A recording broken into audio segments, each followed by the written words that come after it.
அவர்கள் நேற்று வரை ராகுல் காந்தி அவர்கள் வரவில்லை என்று சொன்னார்கள்.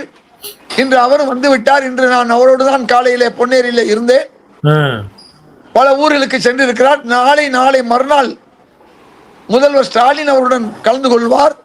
காரணம், கேரளாவில் உள்ள கூட்டணி வேறு, தமிழ்நாட்டில் உள்ள கூட்டணி வேறு. அதன் காரணமாகத்தான் கடந்த 4 நாட்களுக்கு முன்பு வரை தமிழகத்திற்கு அவர் வர முடியவில்லை. எனினும் பாண்டிச்சேரிக்கு வந்து திராவிட முன்னேற்ற கழகத்துக்கும் காங்கிரசுக்கும் வாக்கு கேட்டார்.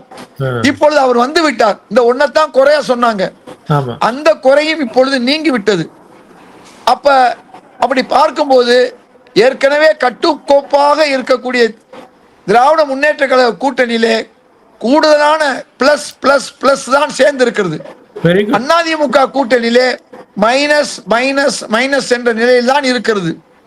இப்பொழுது தாவேகாவை ஒரு கணக்கில் எடுத்துக்கொண்டால் கூட அவர்கள் ஒரு 15 விழுக்காடு, திமுகவில் இருந்து ஒரு 5, நம்முடைய 8 விழுக்காடு அதிமுகவில் இருந்து எடுத்து, பிறகு சீமான் கட்சியிலிருந்து அவர்கள் எடுத்து வந்தாலும் கூட அவர்களால் 10 அல்லது 20 இடங்களை தான் பிடிக்க முடியும். அதிமுக ஒரு 30 இடங்களிலே அதிகமாக அவர் வெல்வதாக வைத்துக் கொள்வோம். 30 ஒரு 15 சேர்த்தா 45 இவர்கள் ஆட்சி அமைக்க முடியாது. இந்த கணக்கை பாஜக போடுகிறது.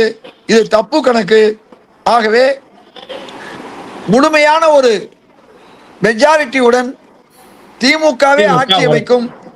காங்கிரஸ் போன்ற மற்ற கட்சிகள் எல்லாம் சேர்ந்து ஏறத்தாழ 190 200 இடங்கள் எடுக்கக்கூடிய வாய்ப்பு இருக்கிறது.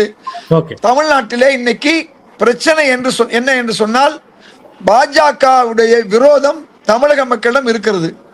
தொடர்ந்து பாஜக தமிழை புறக்கணிக்கிறது. சமஸ்கிருதத்துக்கு ஆயிரக்கணக்கான கோடி ஒதுக்கக்கூடிய அந்த பாஜக வெறும் 16 கோடி மட்டும்தான் கடந்த 5 ஆண்டுகளாக தமிழகத்துக்கு ஒதுக்கி இருக்கிறது. பல்வேறு நிதிகளை தடுத்து இருக்கிறது. நேற்று நடந்த பாராளுமன்ற விவாதத்தில் கூட தமிழர்களுக்கு எதிராக, தமிழ்நாட்டுக்கு எதிராகத்தான் அவர்கள் வந்து இந்த நிலைமையை வைத்திருக்கிறார்கள்.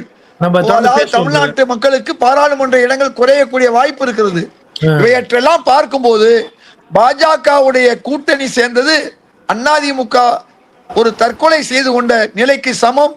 ஒரு பாஜகவுடைய கிளை கழகமாக அண்ணா திராவிட முன்னேற்ற கழகம் உருமாறி இருக்கிறது என்பதனால்தான் திரு ராகுல் காந்தி அவர்களும் திரு ஸ்டாலின் அவர்களும் இது டெல்லிக்கும் தமிழ்நாட்டுக்கும் உள்ள போட்டி, இது 2 குஜராத்தை சார்ந்த மோடி அமித்ஷா அவர்கள் தமிழகத்தை மறைமுகமாக ஆள முற்படுகிறார்கள், அவர்கள் டெல்லியில் இருந்து ரிமோட் கண்ட்ரோல் மூலமாக ஆள முற்படுகிறார் என்பதெல்லாம் தமிழக மக்கள் புரிந்து வைத்திருக்கிறார்கள்.